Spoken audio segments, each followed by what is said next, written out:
We're in Acts chapter 22 of the NIV Bible. Brothers and fathers, listen now to my defense. When they heard him speak to them in Aramaic, they became very quiet. Then Paul said, I am a Jew born in Tarsus of Cilicia, but brought up in this city. Under Gamaliel I was thoroughly trained in the law of our fathers, and was just as zealous for God as any of you are today.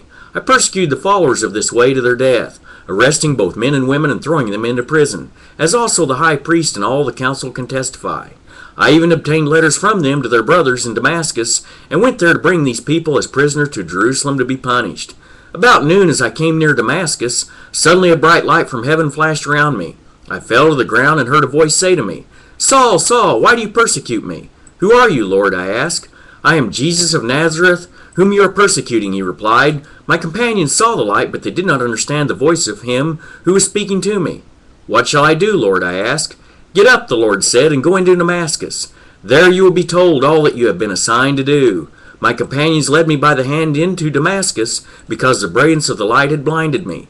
A man named Ananias came to see me. He was a devout observer of the law and highly respected by all the Jews living there. He stood beside me and said, Brother Saul, receive your sight. At that very moment I was able to see him. Then he said, The God of our fathers has chosen you to know his will, and to see the righteous one, and to hear words from his mouth. You will be his witness to all men of what you have seen and heard. And now what are you waiting for? Get up, be baptized, and wash your sins away, calling on his name.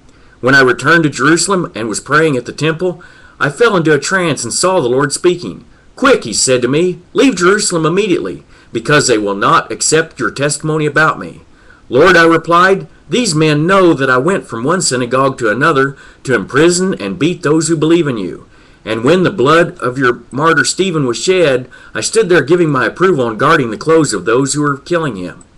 Then the Lord said to me, Go, I will send you far away to the Gentiles. The crowd listened to Paul until he said this. Then they raised their voices and shouted, Rid the earth of him, he's not fit to live.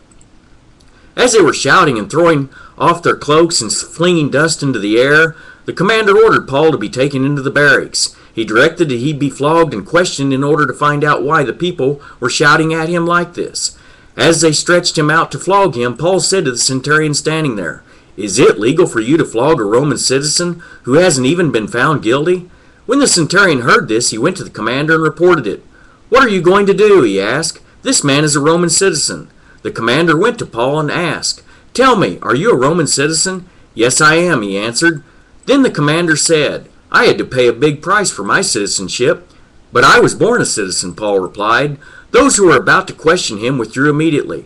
The commander himself was alarmed when he realized that he had put Paul, a Roman citizen, in chains. The next day, since the commander wanted to find out exactly why Paul was being accused by the Jews, he released him and ordered the chief priests and all the Sanhedrin to assemble. Then he brought Paul and had him stand before them.